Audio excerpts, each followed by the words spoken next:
mais de 190 milhões de pessoas. Segundo dados do IBGE, esse é o número de habitantes no Brasil. Diariamente, eles realizam tarefas como ir ao trabalho ou à escola, utilizar o transporte coletivo, frequentar órgãos públicos e privados, atividades simples de serem executadas. Mas no corre-corre do dia, muitos não se dão conta dos obstáculos que dificultam o acesso a esses locais de pelo menos um quarto da população. O que muita gente não sabe é que essas barreiras poderiam ser evitadas se elas estivessem ligadas a uma palavra: acessibilidade. Mas afinal, você sabe o que isso significa? Acesso a certos lugares. É isso? É nesse sentido que está me perguntando? Acessibilidade, até o próprio nome já diz, ou seja, você ter facilidade em acessar esse determinado produto, serviço, coisa nesse sentido, né? Pelo que eu entendo, é essa noção de acesso para todas as pessoas, com deficiência ou não, tenham acesso. De uma forma geral, acessibilidade significa tornar o mundo acessível a todos, fazer com que qualquer cidadão possa realizar atividades com autonomia e segurança.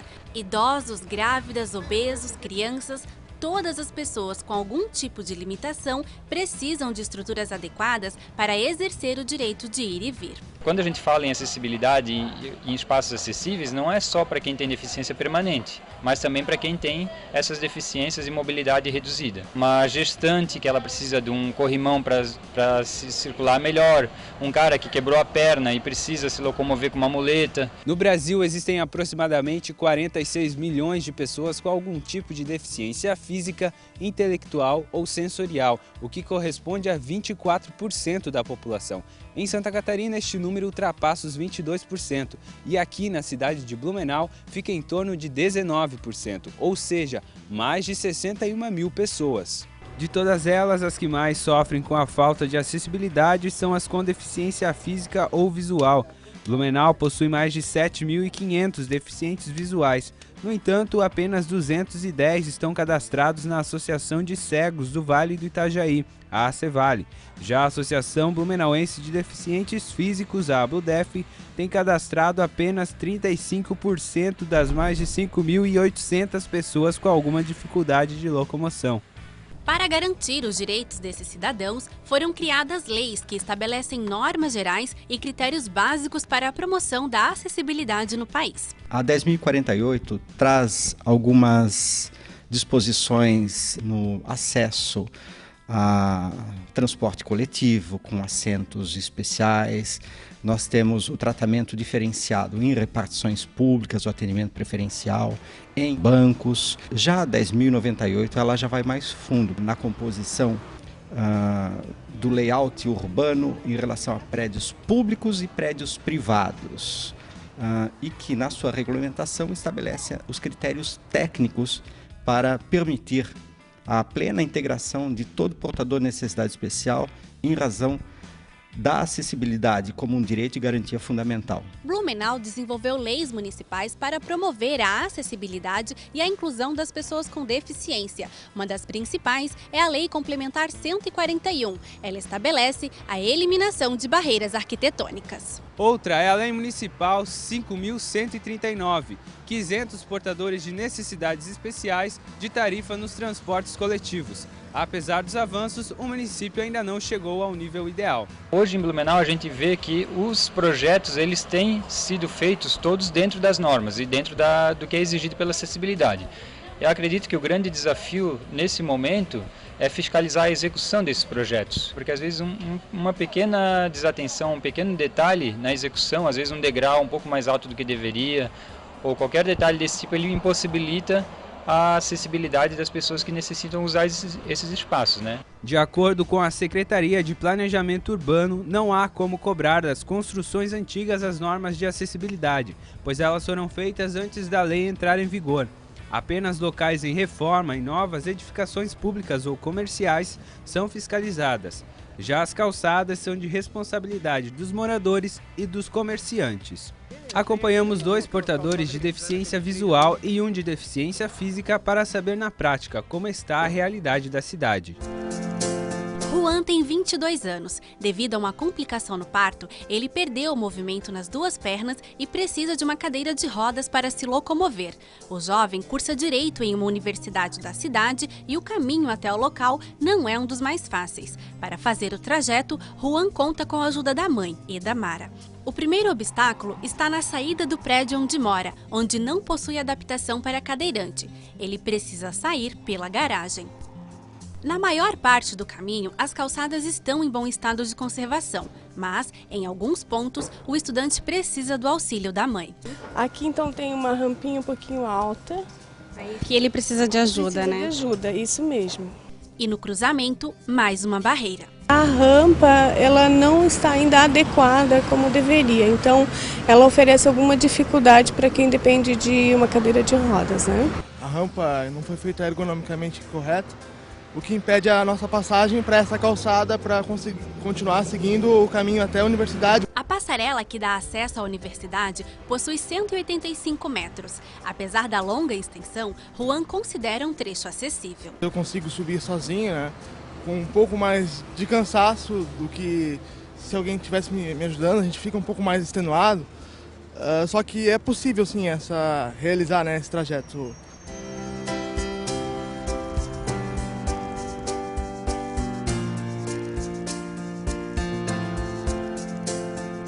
Já dentro do prédio da universidade, Juan consegue se locomover com facilidade. A instituição se adaptou às necessidades do estudante para que ele possa levar adiante o sonho de concluir o ensino superior. Ela conta com pisos táteis, com banheiros adaptados, com elevadores e no meu caso, tem uma carteira também adaptada.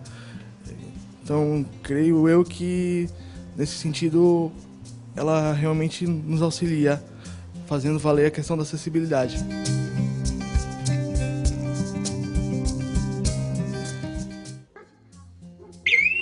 Quando Sidney sai de casa, ainda está escuro. Para chegar ao ponto de ônibus, ele anda um caminho aproximado de 2 quilômetros. A escuridão não é o principal problema. Sidney nasceu com glaucoma congênito, uma doença rara que provoca cegueira. 4 anos percorrendo o mesmo trajeto todos os dias faz com que ele conheça o caminho como a palma da mão. Para fazer as curvas, ele seguia pelas correntes de ar. Olhando assim até parece fácil, mas não é. É meio dificultoso pelo estado da rua, né? É uma estrada de barro, não tem meio fio para a gente seguir, então a gente vai mais pelo sentido da gente mesmo. A rodovia é mais um obstáculo. Sem faixas de segurança e sinaleiras no local, ele precisa se guiar pelo som dos carros para conseguir chegar até o outro lado.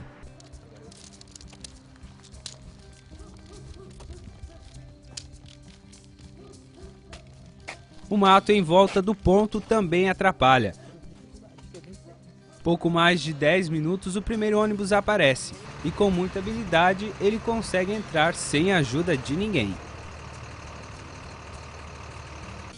Não é apenas no caminho até a universidade que Juan encontra barreiras.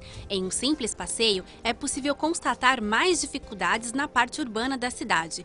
Grande parte das calçadas no município estão em estado precário. Para garantir o direito de ir e vir, a Prefeitura lançou em 2010 a Cartilha das Calçadas. O material segue as diretrizes da Associação Brasileira de Normas Técnicas, a ABNT, que dispõe sobre as regras de acessibilidade nas edificações e espaços urbanos. O objetivo é instruir e mobilizar os responsáveis pelos imóveis para a construção e reforma de suas calçadas. Apesar da iniciativa, em muitos lugares a adaptação ainda não aconteceu. Nos cerca de 500 metros percorridos por Juan para chegar ao ponto de ônibus, ele encontra várias dificuldades. Postes e latas de lixo no meio da calçada, passeios estreitos, desníveis acentuados, degraus e buracos são alguns dos obstáculos. Em determinados momentos, ele precisa dividir o espaço com os veículos, porque os canteiros impedem o acesso ao local. A espera pelo transporte não é demorada, logo um ônibus aparece, mas não é adaptado. Pouco tempo depois, chega um veículo com elevador. Dos 267 ônibus da frota que Blumenau possui atualmente, 116 são adaptados. Segundo a Secretaria de Transporte Público, a meta é chegar aos 100% até 2014. Nos terminais urbanos, os veículos com elevador ou piso baixo são mais frequentes. A situação já não é a mesma nos bairros da cidade. Em muitas regiões, os horários das linhas de ônibus adaptados não são suficientes para atender a demanda. O excesso de passageiros também é um problema. Juan, por exemplo, não consegue embarcar no primeiro ônibus que está lotado. É preciso ter paciência para seguir o caminho. Logo, outro veículo surge e dessa vez, Juan consegue entrar. Os problemas enfrentados por Juan não são os mesmos vividos por Sidney. Ele faz o mesmo percurso todos os dias para ir ao trabalho. Há 7 anos ele atua como técnico de radiologia no Hospital Santo Antônio. Para chegar até lá, Sidney precisa pegar 3 ônibus. E para descer no ponto certo, responde com orgulho. Calculo mais ou menos o tempo que eu levo da minha casa até o centro.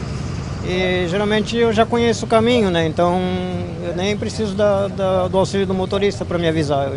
Quando chega no determinado ponto eu já desço.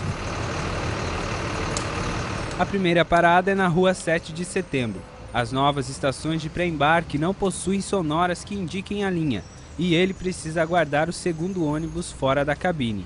Não são todos os motoristas que param. A boa vontade de alguns cobradores facilita e Sidney não precisa esperar tanto.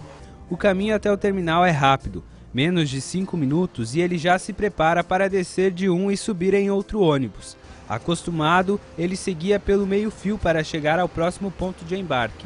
É questão de minutos e Sidney chega ao destino final. Ao descer, um pequeno acidente. A bengala cai.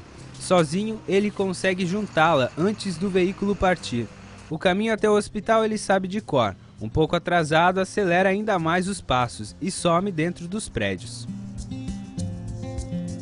A região central da cidade é o único lugar onde Juan consegue se locomover com autonomia. A reurbanização das calçadas na rua 15 de novembro foi um grande avanço. Porém, a maioria dos estabelecimentos não é adaptada para quem tem dificuldade de locomoção.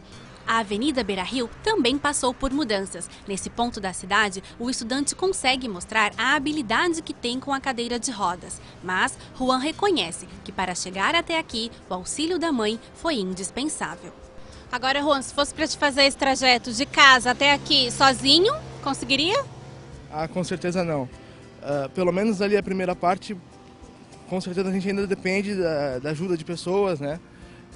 Nossa acessibilidade em alguns pontos da cidade ainda é bastante precária. Amarildo sabe bem disso. Aos 16 anos ele perdeu totalmente a visão devido a uma doença rara que afeta a íris do olho. Ao contrário de Juan, ele não sente a mesma liberdade em andar pelas ruas do centro. A falta de piso tátil na maior parte das calçadas da Rua 15 faz com que ele tenha que se guiar pela parede ou pelo meio-fio, o que em muitas vezes não é possível, nem de um jeito e nem de outro. Os canteiros, as latas de lixo, os bancos e os pilares dos prédios são algumas das dificuldades. E é a sua experiência que o conduz pelo caminho. Para atravessar na faixa, além da habilidade, ele também precisa contar com a boa vontade dos motoristas. A grande maioria dos motoristas não respeitam. Uma vez fiquei quase 15 minutos, mas uns 15 minutos, na faixa, debaixo de chuva. Tive que ficar me molhando debaixo da chuva porque ninguém parava. As sinaleiras sonoras são uma das alternativas para facilitar a travessia das ruas. Só que Blumenau possui apenas uma, localizada próxima a Cevale, no bairro da Velha. O cego não vai só para Cevale. Nós vamos para a escola, nós vamos para o trabalho, nós vamos para casa. E as outras sinaleiras não têm esse negócio, né? Já na Avenida Beira-Rio, segundo Amarildo, o problema não é a falta do piso tátil, e sim o próprio piso. Deveria ser mais largo, você tem que andar sempre com o pé bem juntinho. E às vezes também ele faz umas curvas que se você não ficar atento você sai da rota, né? Porque atrás de uma árvore, um banco ele desvia. A falta de conhecimento das pessoas também é uma dificuldade. Muita gente não sabe nem por que serve esse piso tátil, porque uma pessoa que coloca uma mesa de bar em cima de um piso, uma moto, ou areia, coisa assim, não tem noção, né? A realização da acessibilidade não depende somente de mudanças urbanas ou estruturais, mas principalmente de uma mudança cultural. As pessoas diferentes são uma contribuição para a sociedade, né? A diferença não deve nunca ser vista como um problema. Qualquer pessoa, em algum momento da vida, vai precisar de acessibilidade. Por isso, tornar o mundo acessível é um compromisso de todos.